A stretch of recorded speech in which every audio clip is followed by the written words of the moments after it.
Welcome back to Twitch and YouTube to just another game, 9 hours, 9 persons, 9 doors. I actually did that without having to look, and I'm so proud of myself. Last time, we finished pretty much all the choices. I hate to say that, but we pretty much finished the significant choices that we have to make. We only have one more path of choices to really do, and it's this one. So we're gonna start here. We're gonna go straight to the number 3 door, and we're gonna do the puzzle there. Well, we can't, right? And then we're not gonna go any further than that because that's just gonna take us straight through the number 2 door, and we've already been there. So once we do that, we're gonna go back to the beginning and make a choice again. All right, Junpei. I'm gonna go through door 3. I want to go through door number... Nope. Huh? Because it's... Why? Bracelet. That's it. Of course. I see. That's right. That doesn't happen. No, they're option option 4 and option 3 and 4. Those are the only 3 and at 4 least. and 3 and 4. Blah blah blah. Junpei realized he is a simp. He can't live without Akane. Have you mold? Anyway, you can't if you so what are you gonna 7 or... Junpei thought hard. Alright, here we go. After thinking it over, his conclusion was... take the risk and choose door 3. Sorry, Santa, but I still want to go through door 3. What? That's nuts! You've got to be crazy! You would be surprised how many people are crazy on this boat. Why the hell are you so obsessed with that door? I'm just... Junpei paused. He swallowed the words he'd been about to say. I'm just curious about door 3. That's all.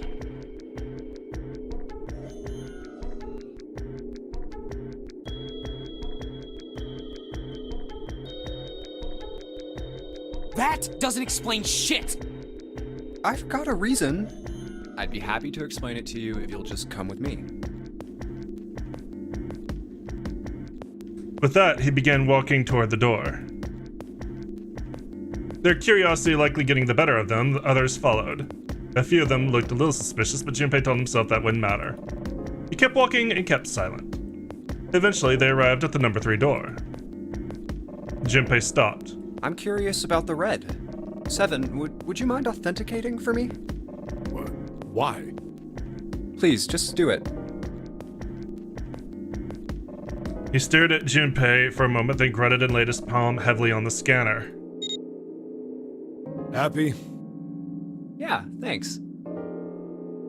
The number 7 has been entered into the red. Next is June. Please touch the red just like 7 did. Junpei, what are you trying to figure out? Yep. I think Junpei thought about his answer for a minute. I might have found another way out. What? Really? That got them excited. I need a moment. Hang on, something's bothering me.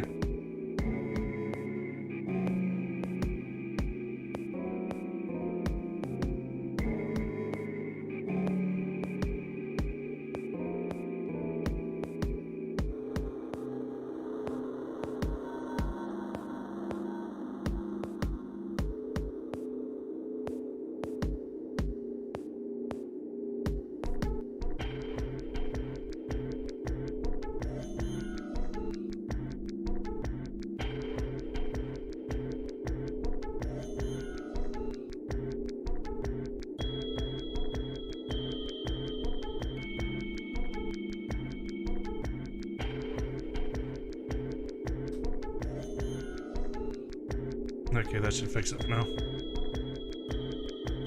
That got him excited, just as Junpei had intended. Now please, June. Oh, okay. 7 plus 6 is 13, 1 plus 3 equals 4. With those 2 numbers in the red, Junpei had what he wanted. He casually placed his own hand on the scanner and the third asterisk blinked on. 4 plus 5 equals 9. All right, the only people who haven't authenticated now are Santa, Clover, and Lotus. So, what's your point? You don't get it. Think about it. Huh? What's the sum of your number and Clover's? 12. And what's the digital root of that? 3. Which is Santa's number. By the way, Lotus, what's the number that's currently in the red? 7 plus 6 plus 5 equals 18. It would be 9, right?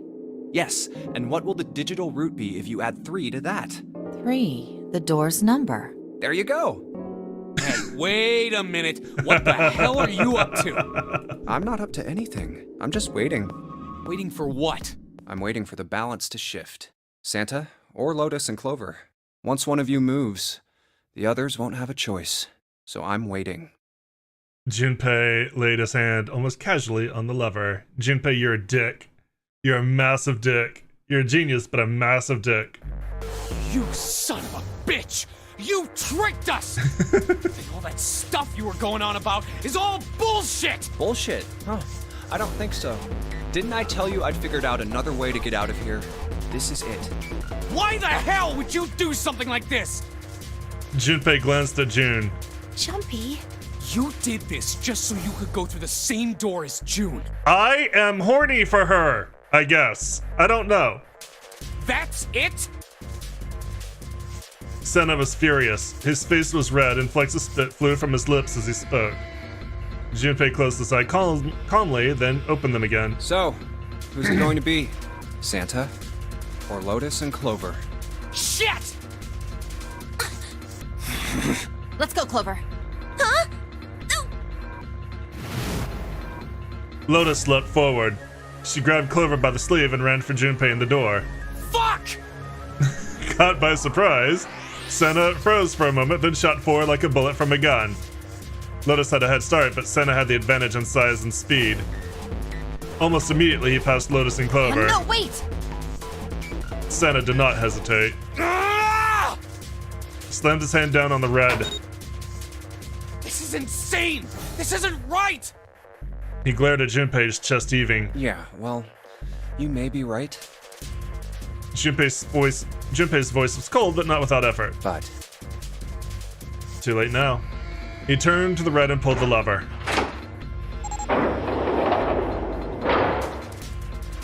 With the sound of metal on metal, the door opened. It would only remain so for 9 seconds. There was no time to think. go. Junpei and his 3 reluctant companions jumped into the door's gaping mouth one after another. No sooner did they enter than an all too familiar noise sounded from their left wrist. The detonators had activated. Junpei looked back only once and saw Lotus and Clover on the other side of the closing door. No. You deserve this, Lotus.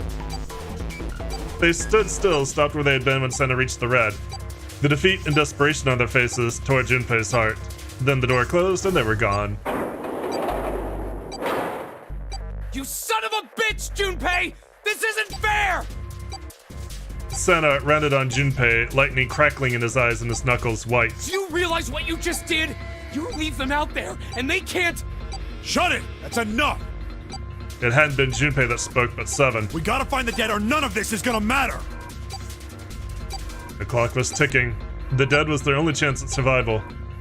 Unless they could find it and deactivate the detonators, the 4 of them would be... We got less than a minute left! No time for screwing around! Get moving!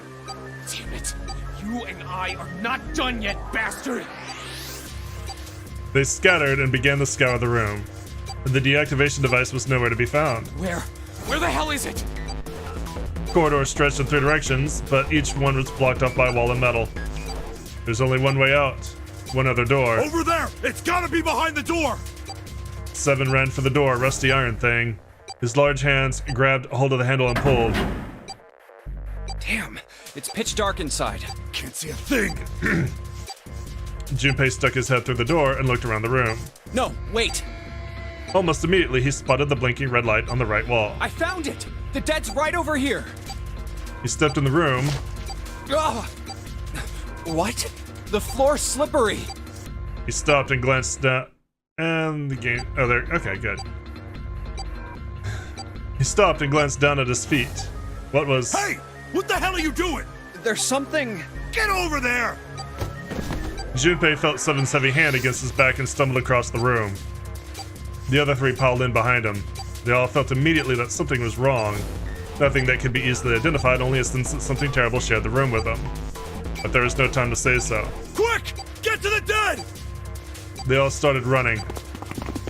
In the dark, it was hard to tell where the wall was. All they could see was the tiny red light blinking at them over and over and over. There it is! Squish! In quick succession, they all slammed their hands against the scanner panel. Gross.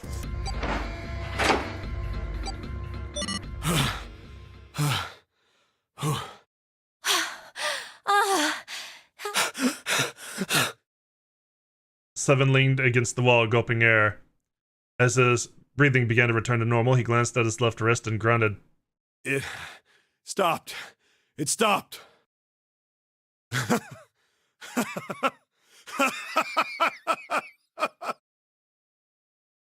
Junpei could hear him laughing in the dark, but could barely make out the larger man's face.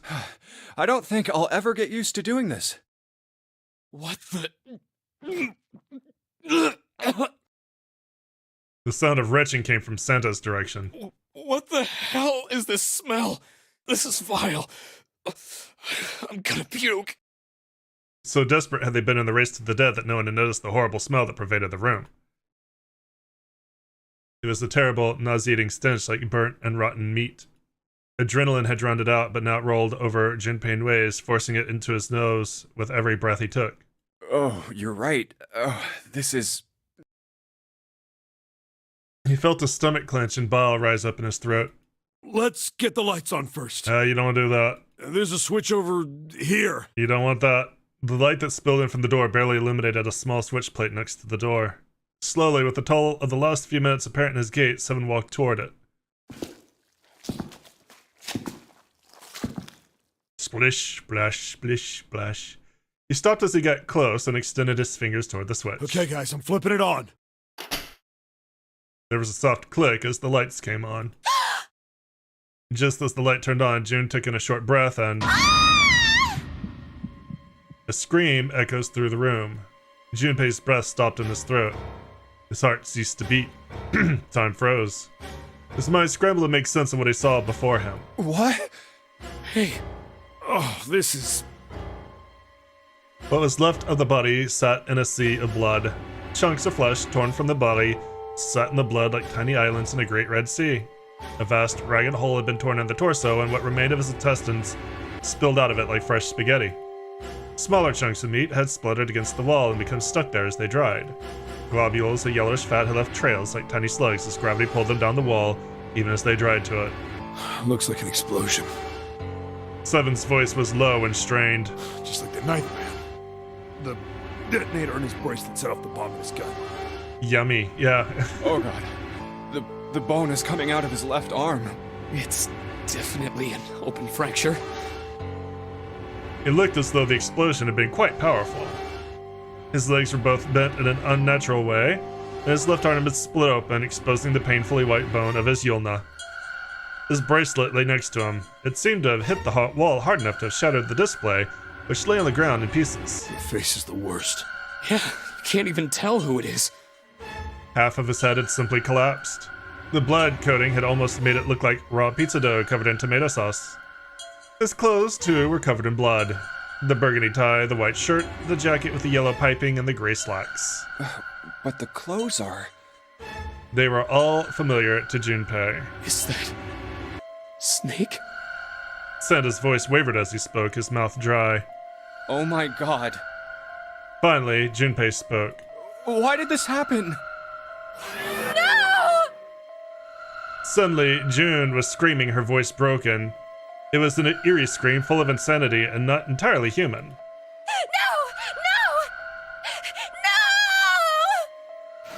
She shook her head violently and grabbed fistfuls of her own hair. Junpei could hear the sound of hair tearing. Stop! Calm down. He grabbed for her wrist, Hey! but as he did, June leapt up and ran toward the exit. Yeah, that's gonna work out. Please! Get me out of here! You have to let me out of here! She screamed at the door and her fists slammed against it with a hollow sound. Junpei could see drops of blood on her knuckles. Why are you doing these horrible things to us? What did we do to deserve this? June.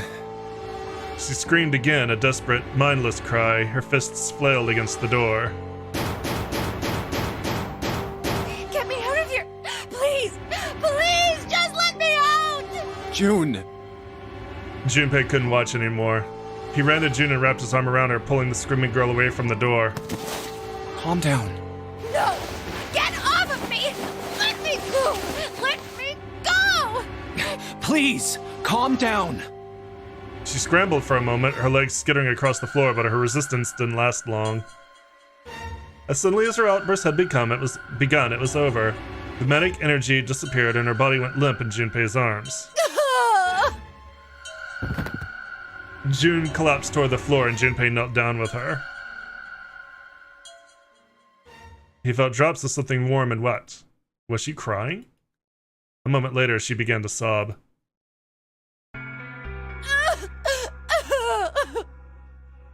Her shoulders shook and great hot tears rolled down her face like rain. We're gonna be fine. It's gonna be alright, June. It's going to be okay, Connie. Her name was a whisper. I'll be here with you, okay? She nodded once. Thank you. Thank you so much, Junpei. Her trembling voice pulled at Junpei's heart. He stroked her hair gently. His face was so close to her. The scent of her hair was nostalgic. Do you feel better? Yes, but I'd like to stay here. For a little while, at least. Junpei's body is so warm. Several minutes passed before June's tears had dried. Junpei stood up. He bent down, put his arms under June's, and helped her to her feet. They didn't speak. Neither did Seven or Santa. A person was dead. They had died in that room in a terrible way. Junpei knew there was no way he could make himself forget that. There was no way any of them could forget it, but mourning would do no good. They spread out to search the room, but each felt as if their heart were made of lead. We better get to it.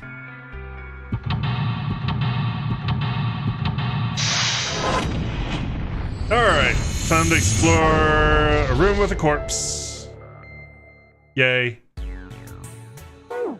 Alright, that's where we came in. I guess it's not locked, but ain't really any point. All that's out there is the numbered door. We can't go back through the numbered door even if we wanted to. Letters written in blood, LLR. Do you think they might be some sort of dying message? No, that's impossible. You saw the body, you ain't doing anything after something like that happens to you. And this, the way the blood's dried tells you it's real old. Whoever's blood this is, it ain't Snake's. And you're saying this blood was put here a long time ago? Yeah. Okay, we can turn the light on and off. The divider between the stalls on the other side of this wall. I don't want to think about that. Nothing happens when I turn the knobs. Nothing, not even a drop. Light clogged? Water coming out of the shower head. Let's see if... That's hot. Really hot. Man, that water must be about boiling. Just a piece of paper tied to this pipe with a wire. Drainage valve operation. Please do not flush the water in these pipes. Doing so may cause the drain to overflow. Okay.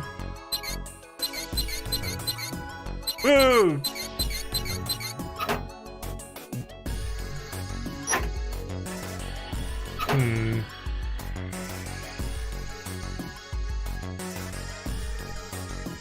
LLR seems interesting.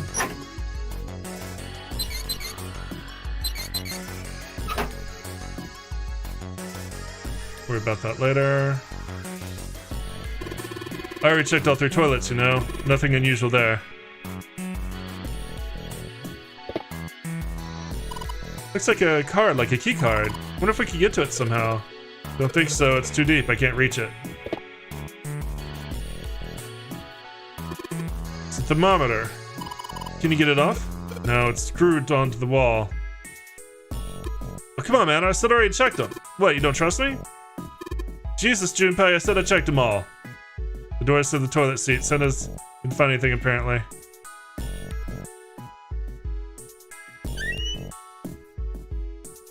Nothing in the toilet. If there was, it would be gross. Might be something in a tank. Let's open that shit up. We got a red key card. Tank where the red card was. Nothing here now. Skinny shelf.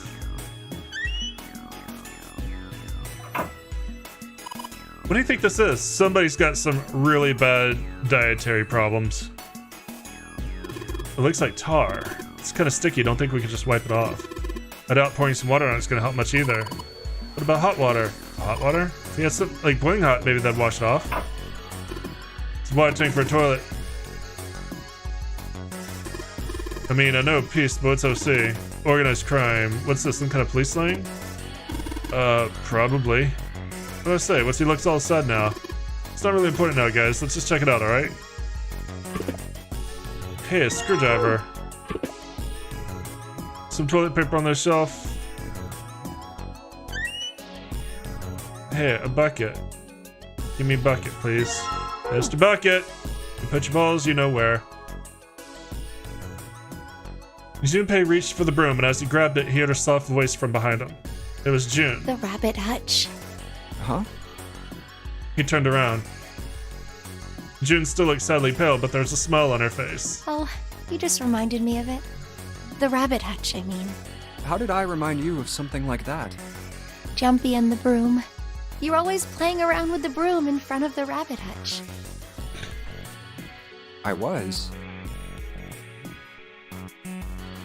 Don't you remember? Nope. Apparently not.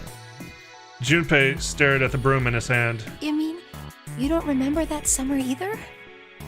She looked very sad. He shook his head. Of course I remember. How could I forget something like that? It was terrible. They were in the 6th grade. Junpei and June had been assigned to take care of the classroom pets, the rabbits. Their chief duty was to clean the hutches every morning. On the final day of school before summer vacation began, Junpei overslept. He rushed to school and found June standing in front of the rabbit hutches. No sooner had Junpei arrived than June began to cry. He had no idea why until he looked behind her into the rabbit hutch. The first thing he saw was blood. The hutch was filled with the dead bodies of the rabbits. Even after the teachers and friends came to see what the commotion was, June couldn't stop crying. I just kept crying and crying until you came over. You held my hand, and you looked very serious, and you said, "Don't cry. I'm going to catch the person who did this." After you told me that, I finally stopped crying. Well, the real fun started after you quit crying. I thought you were in 6th grade. Also, was that really the time? You told me we were going to catch the killer together. June smiled, and a little of the flush of life returned to her cheeks. Then we decided that we'd ambush them. Yeah, I remember. The school had also kept roosters and guinea pigs. Junpei and June had decided the murderer would likely return to finish out the rest of the animals. They would ambush the killer at night. Junpei and June hid behind the hutch at dusk and waited. It was a warm summer night. The quiet sound of crickets whispered through the air. As the sun went down, the stars began to wink at them from the sky, and June's iconic Hiroshiki's face. That night was something Junpei would never forget as long as he lived. But the murderer never showed up. We waited for them all summer vacation, and they never showed up. Yeah, but the animals didn't get attacked either. I think all that work amounted to something, you know? He felt the same way, but it was good to hear her say it. Although, you know, if you think about it, we were probably taking on a lot more than we could handle. What do you mean? She looked up at him, confused. Oh, come on, we were just kids. If whoever killed the rabbits had actually showed up, they probably would have had a knife or something. I mean, you must have been pretty worried, right? I wasn't worried. Because you were there with me. Aww. She blushed furiously. It was almost as red as the tomato sauce blood. I think I just strapped myself to this cable. Well, you know, no one else wanted to take care of no the one animals. else. Right, I don't have to read that. I just can't hear it, so I thought I did. God damn it. Where's that hole? You guys do not want to know how I strapped myself to this cable. Where's the hole? Clearly embarrassed, she tried desperately to change the subject. I was the only one who asked to do it. I was the only one who asked to do it at first. Yeah, well, boys don't really want to bother with taking care God of damn it, animals. I need to stop reading it just because I can't hear it. Alright, headphones come off. Where's the fucking hole? There it is. Well, yeah, but you asked to do it after I did, didn't you? If it wasn't the rabbits, they were gonna make me do something else. You know how that school was. Yeah. That's what he said. I know. You don't think I was thinking that? I figured it'd be better if I was working with somebody who wasn't too much of a loudmouth, right? Somebody who wasn't gonna tell on me if I felt like blowing it off. Really? That's why you volunteered? Yeah, it is. He nodded quickly and much too earnestly, and then quickly looked away at something very important. Really? Of course. That hadn't been the reason, of course. He had asked to take care of the rabbit so he could be near June. But it had been so long ago, he couldn't bring himself to tell her how he felt back then. It would be embarrassing. He took a quick breath to clear his head, then tossed the broom up and snatched it out of the air. Well, we don't really have time to be walking down memory lane like this, you know? We've got to figure out a way out of this room. Otherwise... Yes. I'm gonna look over there. June nodded curtly, then turned and walked away. I should get back to it myself. Ah! Squish. That's right. The pool of blood. Maybe we can use the water on that. Junpei turned around and looked at the room. At Snake's body. Chunks of flesh and organs still lay on the floor. Going on and on about old times right next to a corpse? What were we doing? Trying to ignore it. Well, maybe it was because we're in this mess. Despite such a situation, or perhaps because of it, the mind turned to the furthest thing from death that it could find. Still, Junpei couldn't help but feel a twinge of guilt at wanting so desperately to live, and Snake lay dead before him. I have to survive, no matter the cost. I need to make sure she gets out too. As he stared at the clumps of blackened flesh, all Junpei could think of was how much he wanted to live. Okay, great. We got a broom though, so that's cool. Alright, so let's see here. Thick pipe that stretches down from the ceiling. Alright, we got toilet paper, wooden box, something in here. Luminol! Excellent. Okay, I think we got everything we need to start working. Alright, so let's spray the wall with luminol. It does seem kind of weird to use it here, but maybe I should try just in case. And then off goes LLR, LRL. Left, left, right, left, right, left.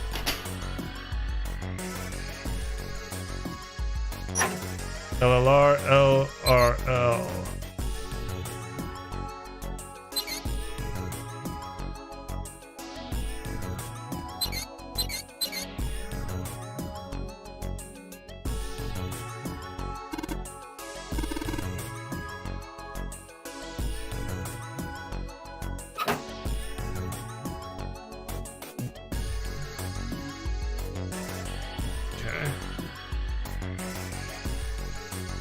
LLR, LRL, right? Yeah? I feel like I should have gotten the attention of something.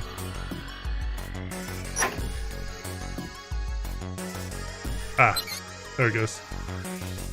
Well, I did what it said on the wall. I wonder if it actually did anything. It would help if I knew left from right. Hey, this drain's acting up. What the hell did you do? Just messed with the valves a little. Clever's gonna go crazy. Nothing big. Only if we tell her. Water pouring out of the drain. Take that.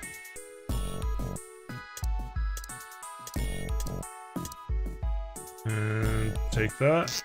Hey, Junpei, you know why thermometers only go up to 107 degrees Fahrenheit? Junpei answered without taking his eyes off the screw. No, I can't say I ever thought about that. At 107 degrees, the cells in the human body start to die, and the organs begin to shut down. The proteins in your cells start to harden. It's like when you hard-boil an egg. Even if you cool it down afterwards, it won't go back to being a raw egg. Great. Depressing conversation. In other words, that's why thermometers don't go past 107. There's no point. Why had Senna brought that up, Junpei wondered. Oh yeah? He continued to work at the screw. But it's pretty rare for a fever to get that high. Even viruses and stuff don't usually drive the body temperature up to 107. Of course, there are other external things that could. Like what? Well, let's see. Something like getting locked in a sauna. or getting thrown into an incinerator and burnt to death. Yeah, I guess that would get a little hotter than 107 degrees Fahrenheit. Junpei gave a short, barking laugh. A moment later, the screw fell off. With a small tug, Junpei pulled the thermometer from the wall. All right, I got it! He looked up and saw Santa glaring at a blank section of wall. Huh? What's up? Nothing. Forget about it. Santa spun around and walked off, away from Junpei. What was that all about? But as Junpei watched him go, he didn't look angry. He looked very, very sad. Alright, what do we got here? It says open at the bottom of the gauge. I wonder what it means. Something will open?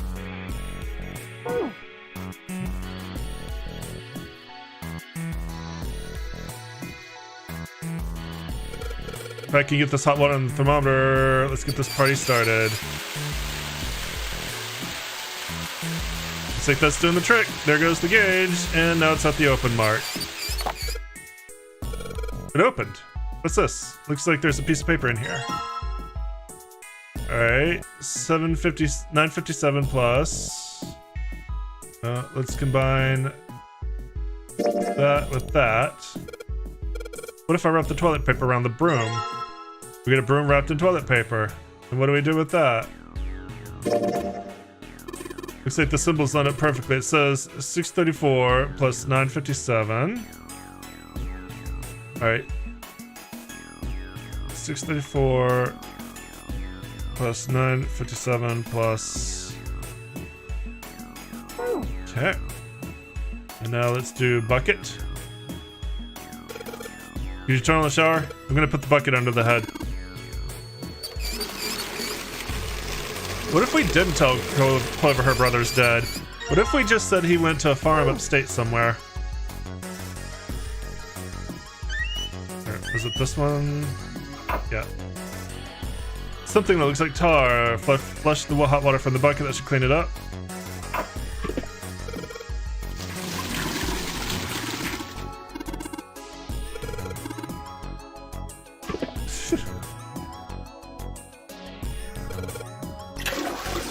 There it goes, just like a toilet should work. Clover's crazy, not stupid. She's a little of both. Plus 185. Alright, so let's do some math here. Let's do it this way because it's easier to look at than side by side. Alright. So 4 plus 7 is 11, 16, carry the 1. 4 plus 5 is 9, 8, 17. I should write this down. 6. Alright, so 4 plus 5 is 9, 8 is 7. Carry the 1. 1776.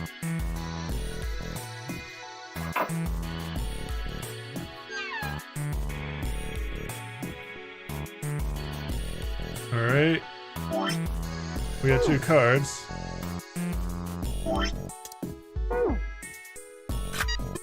There's the blue light.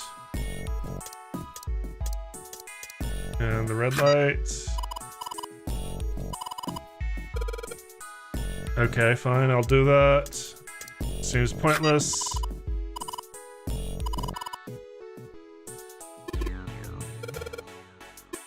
Enter, clear, blah blah blah.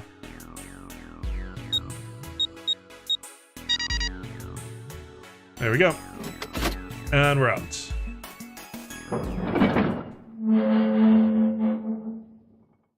She's a little special. Psychotic, but special. Outside of the shower room was a hallway that extended to the left and right. There's a large iron door at the end. Let's take a look. They'd moved a few steps toward the door when Junpei heard the sound of metal on metal. Huh? They turned around. Seven was doing something to the door of the shower room. What are you doing, Seven? Well, I figure maybe we might want to come back here sometime. So, I stuck the broom in there to keep the door from shutting. Alright, let's go. With that, he stood and began walking down the hallway. Brushed past Junpei and kept going. After a moment, the rest of them followed him. Before long, they found themselves at the large iron door. They had only been there for a moment when June spoke up. Junpei, look! He turned. There, on the right side of the hallway, was a piece of paper attached to the wall. What's up? What's that on the wall there? Oh, I think it's Junpei ran over and peeled it off. a map of the ship's interior? It says C deck. So it's the map for this floor then. We'll have time to study it later. Let's keep going for now. Junpei folded the map and stuffed it in his pocket. Back at the door, the four of them lined up in front of it. Santa stepped forward. He grabbed hold of the door and then turned to look back at the rest of them. Ready? I'm gonna open it. They nodded. Santa nodded back and threw the door open.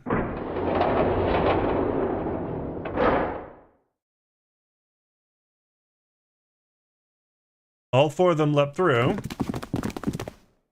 What the? You're shitting me. It took only a moment for them to realize where they were. We're back.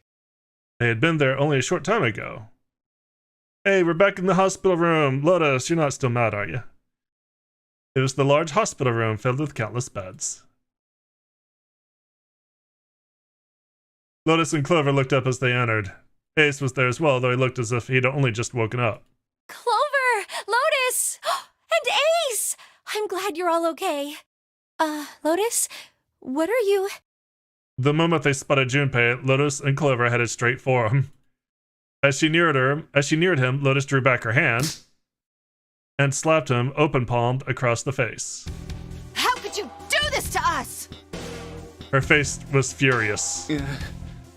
She grabbed Junpei by the collar and shook him violently.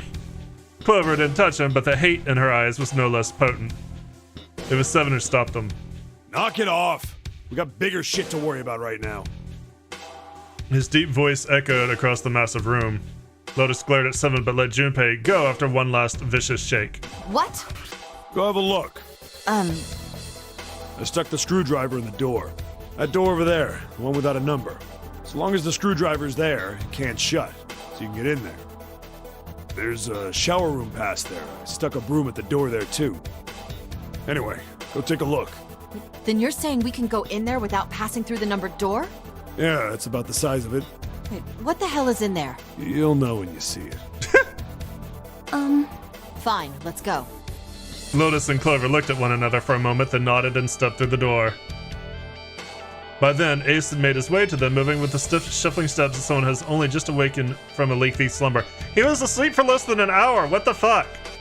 My goodness. I know I said I was sure you'd come back for me. I didn't think it would happen so soon, though. Ace shook his head weakly. Should I go as well? Yeah. Seven nodded. Very well.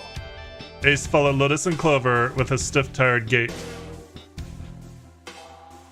Time passes. Clover has an experience. The squeal of tortured metal made Junpei's teeth curl. It sounded like the noise a ghost would make.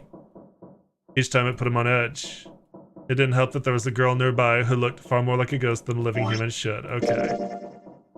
Alright, so... yeah. So basically now...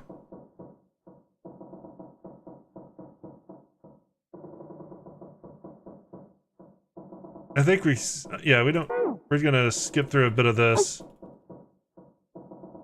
Because there's gonna be some event that will probably force him through the two doors since we don't meet up with the main timeline. Someone said he probably it was a dead snake, and then that. I see. You need at least. It wouldn't. I think Yeah, that's the only that time you means- see Snake with his let's eyes say- open. Right after. Then that means we were. Yeah, that means. Wait, how can you? You're Well, Why don't you? What are you going? what? Exact. Any whoever zero. then you're. Yeah, that is. We have to. Otherwise. Then does Yes. If there's he mess, doesn't it? Is you?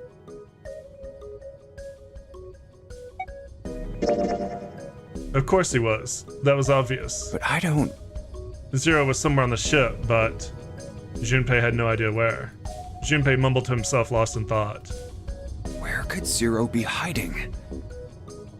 Suddenly, everyone went very quiet. The silence was cold and clammy, and Junpei could feel it crawling across his back and his throat. His Clover... I think one of. Oh god, motion sickness. The video game. Well, that's possible. Huh? Like Chloe? Didn't you? Exact. No re. And what's But the I guess I brace- should have chosen the other one. Why are Oh, you're well. all? If he's, it would be if that's. I'm not all of the. In other words, 0. Why is that? So let's. If that's what you. Yeah. 7. You said. Yeah. All right. You said. Yeah, so what? Blah, If blah, it's blah. Whoever 7 at least. What were His motive. Yes. Why would? Oh. I. Well, some. In other I don't.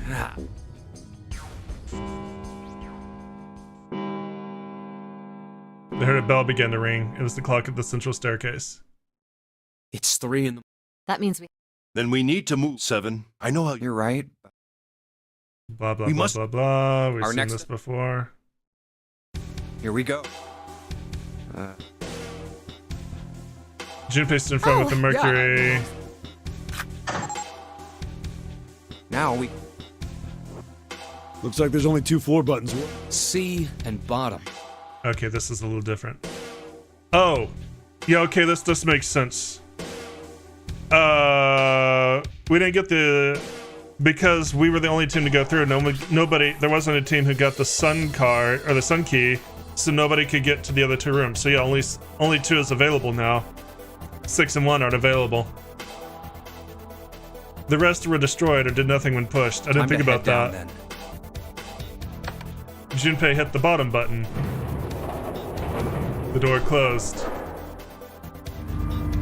Slowly, they begin to move downward. Sometime later, all 7 stepped off the elevator and onto the bottom deck. They stepped off and saw the hallway to the right, and it's somewhere between 20 and 25 feet from them. The hallway in front of them was a dead end, but not a regular dead end. This is a numbered door. Yeah. It's door. Immediately, they begin to discuss who would go through it. So who should go through the door this time? We don't need to be discussing who we're leaving behind this time, right? Right. It's set up so we'll be able to meet up again once we get through the numbered doors. Then there's no need for arguments at this point. We should figure out who's going in first. Very well. Would anyone like to volunteer? I'll do it. The first to speak up was 7. I'll go too. And I suppose I need to go too then. Junpei followed suit, which meant Lotus was by default the 3rd member. 5 plus 7 plus 8 equals 20. 2 plus 0 is 2. All right. We're taking off. Okay, please be careful. Jesus. You 2 are acting like you're married, you know that? Oh, June blushed. So did Junpei. Don't be silly. Cut it out. Perhaps in an attempt to hide his emotions, he quickly turned to pull the lever on the red.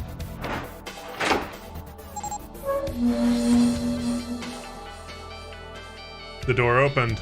As they come to expect, there appeared to be a short hallway on the other side. All right, let's go. Lotus was the first through the door. Yeah. Let's do this.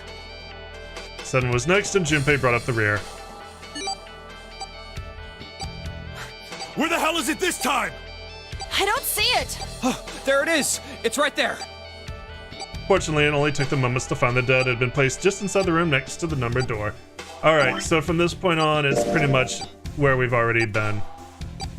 We do the escape room, and it goes straight to the submarine ending. Alright, so we can go to the door we haven't been to yet. 1, 2, 3, 4. All right. 7 pieces. The pieces of paper they folded up lay on the ground next to Junpei's legs. Plural.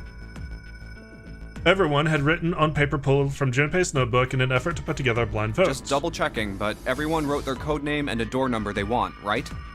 Yes, just like you told us earlier. Can't believe we're voting here. Why had they decided to vote that way? We need to make the whole thing fair, blah-de-blah. This is a complicated plan, you know. Hurry it up, Mr. I have a brilliant idea. They decided it wasn't fair to simply ask everyone at once. That would allow people to force others to go through certain doors. Yeah, quiet in the peanut gallery. And he had a plan.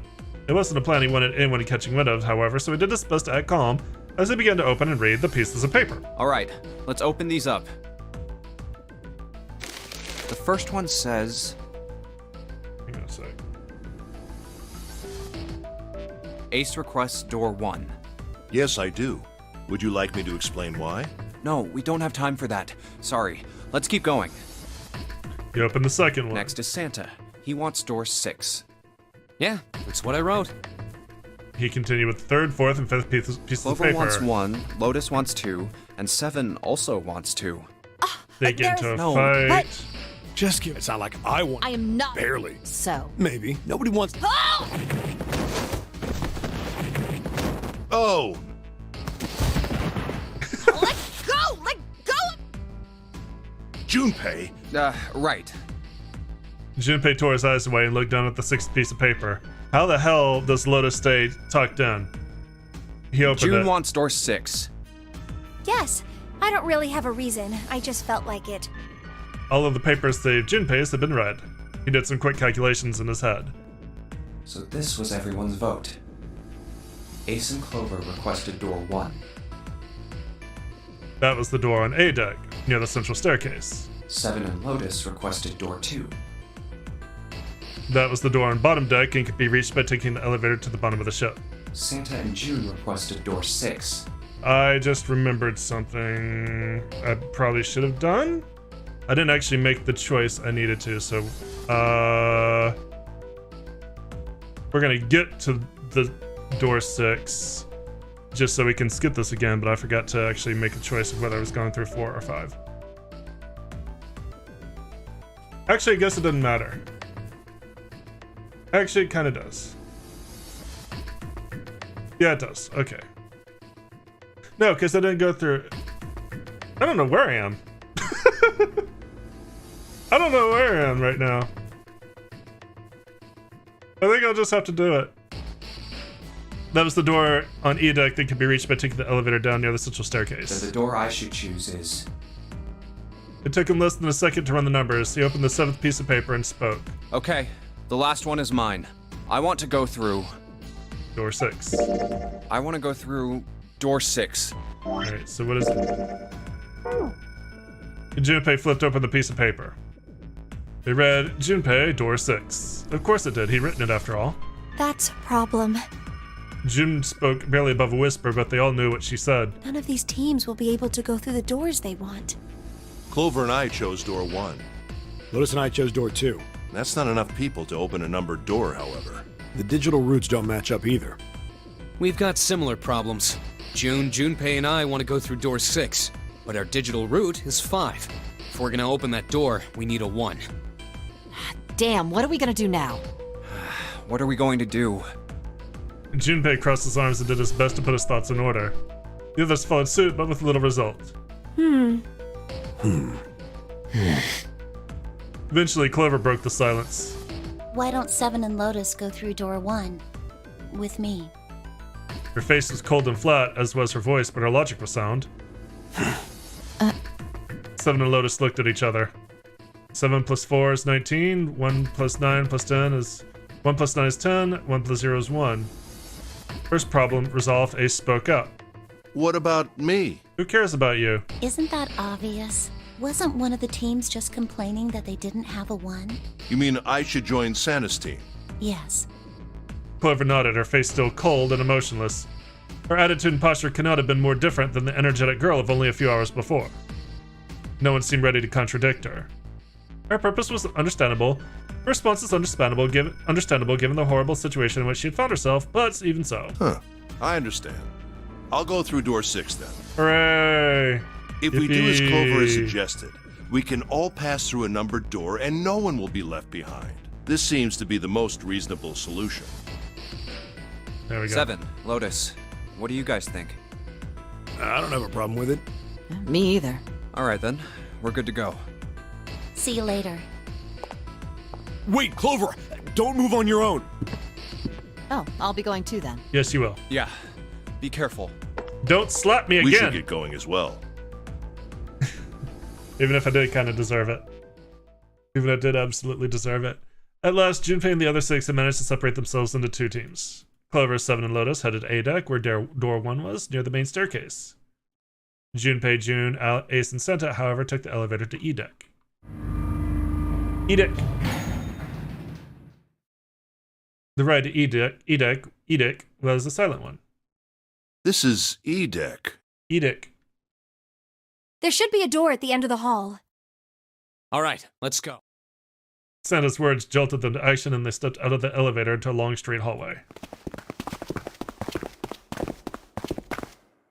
Before long, they arrived in front of door 6. Here it is. You guys ready? Yeah. Then let's get to it. One by one, they put their palms over the red.